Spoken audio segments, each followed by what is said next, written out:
Hello मेरे प्यारे दोस्तों। इस एपिसोड की स्टार्टिंग में हमें अंडरग्राउंड सोल ट्यूटर कंपटीशन का सीन दिखाया जाता है, जहां पे काइटू की फाइट होने वाली होती है जी यूई लीग से, जहां पे काइटू ने अपने जाइंट से सोल कैनन गन से काफ़ी पावरफुल स्पिरिचुअल अटैक कर देता है। यह अटैक इतना खतरनाक होता है, जैसे ही उस जी सुई लीग के कल्टीवेटर को हिट करता है, वो कल्टीवेटर सीधा ही अरीना के स्पिरिचुअल शील्ड से टकराता है और एक ही बार में नॉकआउट हो जाता है। और इसका सेकेंड राउंड हमें दिखाया जाता है, जो कि यूहाओ वर्सेस ऑर्डिनरी लीग की कल्टीवेटर से होता है, जहां पे ऑर्डिनरी लीग की कल्टीवेटर यूहाओ को लंगड़ाता हुआ देख करके कहती है कि मुझे नहीं लगता है कि तुम यहाँ पे मुझसे फाइट कर सकते हो, इसलिए तुम मुझसे रहम की भीख बिल्कुल भी मत मांगना। वहीं पे यूहाओ लड़खड़ाते हुए धीरे धीरे करके उस अरीना के अंदर आ रहा होता है, और तभी रेफरी इन दोनों की ही फाइट को ऑफिशियली अनाउंस कर देता है, जहां पे यूहाओ उस कल्टीवेटर से कहता है तो ठीक है, देख लेते हैं कि किसके अंदर कितना दम है, आ जाओ मैं तैयार हूं। और तभी वो कल्टीवेटर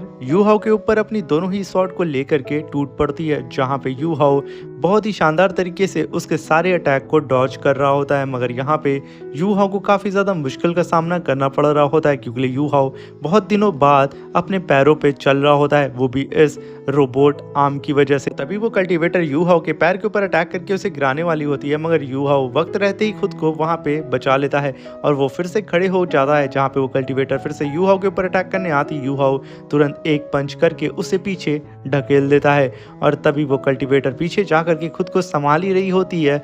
वहीं पे यूहाओ का ह्यूमनॉइड सोल गाइड टूल पूरी ही तरीके से एक्टिवेट हो जाता है, जिसे देख करके यूहाओ कहता है कि अब फाइनली मैं अपनी पूरी स्पिरिचुअल पावर को यूज कर सकता हूँ। ये कहने के साथ वो अपने राइट हैंड में काफी भारी मात्रा में स्पिरिचुअल पावर को गैदर करने लगता है और सीधे ही काफी पावरफुल ड्रैगन फीस्ट अटैक सीधा ही उस कल्टीवेटर के ऊपर कर देता है। तभी वो कल्टीवेटर खुद को संभाल करके यूहाओ की तरफ देखने लगती है, जहां पे उसकी तरफ कई सारे जाइंट से गोल्डन ड्रैगन उसकी तरफ बढ़ रहे होते हैं और उसकी स्वॉर्ड को पूरी तरीके से चीर करके रख देते हैं। और वो कल्टीवेटर अपनी स्वॉर्ड को टूटता हुआ देख करके एकदम दंग हो चुकी थी, और वहीं पे सिर्फ यूहाओ की इस एनर्जी से वो इस मैच को हार गई थी। और वहीं पे यूहाओ को इस तरीके से जीतता हुआ देख करके ऑर्डिनरी लीग के सारे कल्टीवेटर एकदम दंग हो चुके थे। उन्हें बिलीव नहीं हो रहा होता है कि यूहाओ एक ही पंच में उसके मेंबर को हरा दिया है।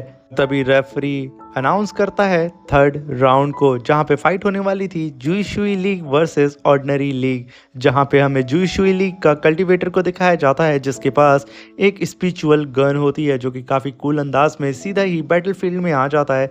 वहीं पे ऑर्डिनरी लीग की कल्टीवेटर अपने मुंह में रोज़ दबाए हुए अपने हाथ में स्वॉर्ड लेकर के काफ़ी तेज़ी से आती है, जो कि अपने रोज़ को हवा में फेंक करके अपनी स्वॉर्ड से उस जुईशुई लीग के कल्टीवेटर के ऊपर कई हज़ार स्लैश टैग करके उसे फाड़ करके रख देती है। और जैसे ही उसका रोज़ ज़मीन पे गिरता है, वो तुरंत पलटती है और पीछे एक शानदार सा ब्लास्ट होता है, जिसकी वजह से वो जुईशुई लीग का कल्टीवेटर हार जाता है। और तभी वो यूहाओ की तरफ अपनी शॉट को करके कहती है कि अगली बारी तुम्हारी है। और वहीं पे जुईशुई लीग अब पूरी तरीके से इस कंपटीशन से बाहर हो चुकी थी और ऑर्डिनरी लीग इस कंपटीशन को जीत चुकी थी। और तभी रेफरी यहाँ पे आकर के फोर्थ राउंड को अनाउंस करता है, जहाँ पे फाइट होने वाली थी ordinary league versus Holi church, जहाँ पे हम ऑर्डिनरी लीग की एक लेडी को देखते हैं जिसके पास मॉस्किटो की पावर होती है, और उसके सामने हुआंग होता है जिसके हाथ में एक रोबोटिक स्पिरिचुअल आर्म होता है। तभी ऑर्डिनरी क्लैन की कल्टीवेटर अपने मॉस्किटो से सीधा ही हुआंग के ऊपर अटैक कर देती है, जहाँ पे हुआंग उसके मॉस्किटो को देख करके मुस्कुराने लगता है और कहता है कि क्या तुम मुझे इससे मारोगी। ये कहते ही वो उसके पीछे टेलीपोर्ट होकर के आता है और अपने रोबोटिक आर्म से उसके हाथ को उखाड़ के फेंक देता है, और तुरंत उसके करीब जाता है और अपने रोबोटिक आर्म से सीधा एक ही अटैक करके उसे वहीं पे मार देता है। यानी कि इस फोर्थ राउंड का विनर हुआंग हो जाता है। ये देख करके ऑर्डिनरी लीग की कल्टीवेटर, वो चश्मे वाली गर्ल, वो काफ़ी ज़्यादा भड़क जाती है होली चर्च के कल्टीवेटर्स के ऊपर, क्योंकि उन लोग बहुत ही बुरी तरीके से कल्टीवेटर्स को यहाँ पे जान से मार रहे होते हैं। और यहाँ पे तो होली चर्च के कल्टीवेटर्स ने ऑर्डिनरी क्लैन के कल्टीवेटर्स को सच में बहुत ही बुरी तरीके से धोया था। अब इस कंपटीशन में टोटल 4 कल्टीवेटर बचते हैं। अब यहाँ पे रैंडम सिलेक्शन होने लगता है कि किससे फाइट होगी।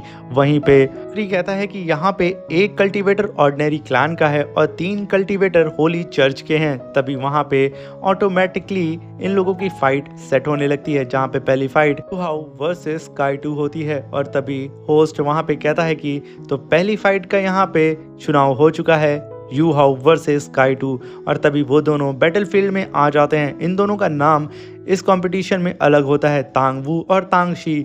और तभी काइटू कहता है कि रेफरी, मैं इस मैच को हारता हूँ। ये सुन करके सब दंग हो जाते हैं, मगर होली चर्च का एल्डर कहता है कि इसने यहाँ पे सही फैसला लिया है। तांग सी ने यहाँ पे तांग वू को तांग सी ने मौका दे दिया है कि वो अपनी स्पिरिचुअल एनर्जी को बचा करके नेक्स्ट राउंड में यूज़ कर सकता है। इस फैसले से वो काफ़ी खुश हुआ होता है और इस राउंड को यू हाउ जीत चुका होता है। तभी रेफरी वहाँ पे अनाउंस करता है दूसरे राउंड को, जहाँ पे फाइट होने वाली थी हुआंग वर्सेस ऑर्डिनरी क्लैन की वही चश्मे वाली लड़की, जो कि काफ़ी गुस्से में हुआंग से कहती है कि आज मैं तुम्हें यहाँ पे पूरी तरीके से ख़त्म कर दूंगी। ये कहने के साथ वो अपनी स्वॉर्ड को लेकर के सीधा ही हुआंग के ऊपर अटैक करना शुरू कर देती है, जहाँ पे हुआंग अपने रोबोटिक आर्म से खुद को प्रोटेक्ट कर रहा होता है। और तभी हुआंग के ऊपर वो इस तरीके से अटैक कर रही होती है जहाँ पे हुआंग को मौका ही नहीं मिलता है कि वो उसके ऊपर पलटवार कर सके। तभी हुआंग कूद करके एक जंप लगाता है और अपने रोबोटिक आर्म से सीधा ही उसकी स्वॉर्ड को पकड़ लेता है और तुरंत ही अपने दूसरे हाथ में स्पिरिचुअल एनर्जी को जनरेट करता है और सीधा ही एक काफ़ी पावरफुल पाम अटैक सीधा ही उस चश्मे वाली लड़की के ऊपर कर देता है। वहाँ पे हमें काफ़ी बड़ा स्पिरिचुअल ब्लास्ट देखने को मिलता है, जहाँ पे उस बैटलफील्ड के अंदर हुआंग की पॉइजनस ऑरा चारों ही तरफ फैल चुका था। और वहीं पे हम देखते हैं उस चश्मे वाली गल की जो स्वॉर्ड होती है वो टूट करके बैटलफील्ड के एकदम किनारे आकर के गिर जाती है। सबको यही लगता है कि यहाँ पे ये चश्मे वाली गल बहुत ही बुरी मौत यहाँ पे मारी जा चुकी है। वहीं पे होली चर्च की लीडर काफ़ी ज़्यादा खुश हो रही होती है। वो मुस्कुराते हुए कहती है कि फाइनली हम लोग इस मैच को जीत चुके हैं। वहीं पे एक लाइट की एनर्जी अपीयर होती है जो कि सीधा ही जा करके हुआंग को हिट करती है और ये लाइट हुआंग को जैसे ही हिट करती है वो वहाँ पे पूरी तरीके से उसकी बॉडी जलने लगती है। वो चिल्ला करके कहता है कि आखिर लाइट एनर्जी यहाँ कैसे आ सकती है। वहीं पे हम उस चश्मे वाली लड़की को देखते हैं जो कि सीधा पूरी तरीके से ट्रांसफॉर्म हो जाती है होली एंजल मार्शल सोल में। तभी होली चर्च का एल्डर उस एंजल मार्शल सोल को देख करके एकदम दंग हो जाता है और वो चिल्ला के कहता है कि आखिर ये यहाँ पे कैसे अपीयर हो सकती है, बल्कि शेंगजान कॉन्टिनेंट में 10,000 साल तक इस मार्शल सोल को नहीं देखा गया है। ये तो हमारी नेचुरल एनिमी है।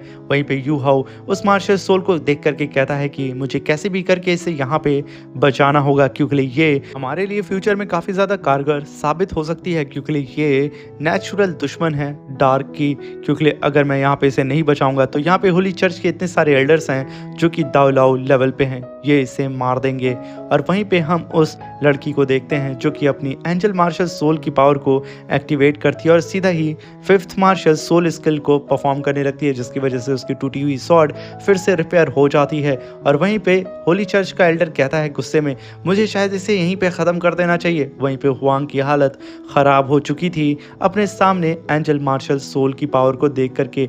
और तभी वो चश्मे वाली लड़की कहती है कि अब वक्त आ चुका है कि मैं डार्कनेस को यहाँ पे ख़त्म कर दूँ। ये कहते ही वो काफ़ी पावरफुल लाइट अटैक सीधा ही हुआंग के ऊपर कर देती है। हुआंग उस अटैक को अपनी तरफ आता हुआ देख करके एकदम ज़मीन पे गिर के रोने लगता है और ये अटैक उसको लग चुका था, जहाँ पे वो अटैक पूरी ही तरीके से हुआंग को इरेज करके रख देता है।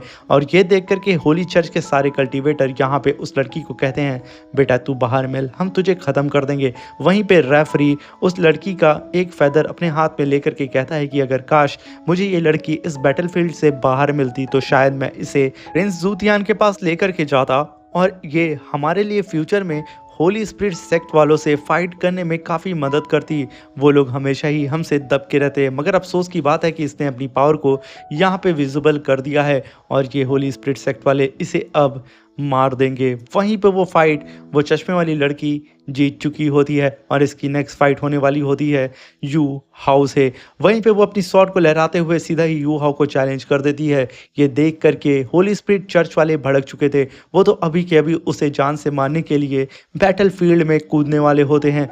मगर तभी उन लोगों की डिप्टी लीडर उन सब से कहती है कि अभी शांत हो जाओ, इस लड़की को हम लोग इस कंपटीशन के बाद देख लेंगे, क्योंकि मैं नहीं चाहती हूँ कि यहाँ पे किसी भी तरीके का मैस क्रिएट हो। क्योंकि यहाँ पे रेफरी के तौर पे यू लिन भी है और ये इस बात का बतंगड़ बना देगा। ये सुनने के बाद वो सब वहाँ शांत हो जाते हैं और वहीं पे यूहाओ कहता है कि मुझे इस मैटर को अब खुद ही हैंडल करना होगा, कैसे भी करके मुझे इस लड़की को यहाँ पे बचाना होगा, मगर मैं यहाँ पे इसे कैसे बचा सकता हूँ।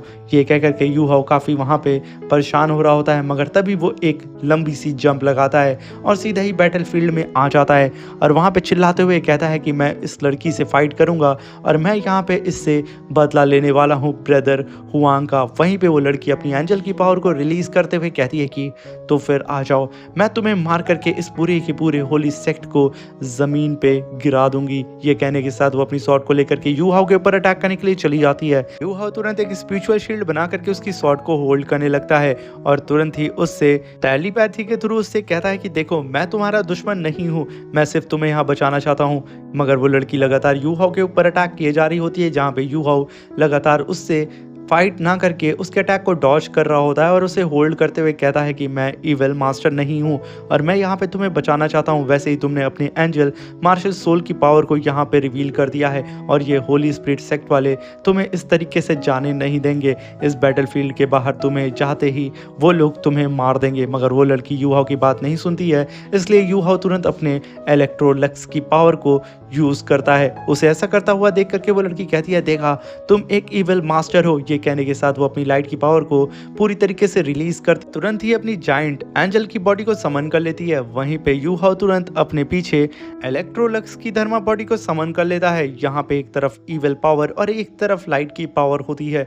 ये सीन देख करके बैटलफील्ड में जितने भी लोग होते हैं आसपास, वो लोग दंग हो चुके थे कि आखिर अब यहाँ पे क्या होगा। तभी हम देखते हैं कि ये दोनों ही अपनी धर्मा बॉडी से एक दूसरे के ऊपर अटैक करते हैं, जहाँ पे यूहाओ इलेक्ट्रोलक्स के स्पीयर से उस लड़की की स्वॉर्ड को होल्ड करने लगता है और तभी हम देखते हैं यूहाओ एक ब्लास्ट करके उस लड़की को पीछे ढकेलता है और कहता है कि बस बहुत हो गया। ये कहने के साथ वो तुरंत वहाँ पे गेट ऑफ अनडेड आर्मी समन करता है, जिसकी वजह से यूहाओ के पीछे नेदर वर्ल्ड का गेट अपीयर हो जाता है, जिसे देख करके उस लड़की के होश यहाँ पे उड़ चुके थे। तभी यूहाओ एक काफी पावरफुल स्पिरिचुअल अटैक सीधा ही उस लड़की के फोरहेड पे करता है और उसे वहां पे बेहोश कर देता है और अपने गेट ऑफ अनडेड आर्मी के अंदर उसे खींचने लगता है, जहाँ पे स्नोगर्ल अपने फ्यूजन फॉर्म में बाहर आती है और उस लड़की को बड़े ही प्यार से पकड़ के उस गेट ऑफ अनडेड के अंदर ले जाने लगती है और देखते ही देखते वो लड़की पूरी ही तरीके से यूहाओ के गेट ऑफ अनडेड के अंदर समा जाती है। इस दृश्य को देख करके होली चर्च वालों को तो बिलीव नहीं हो रहा होता है।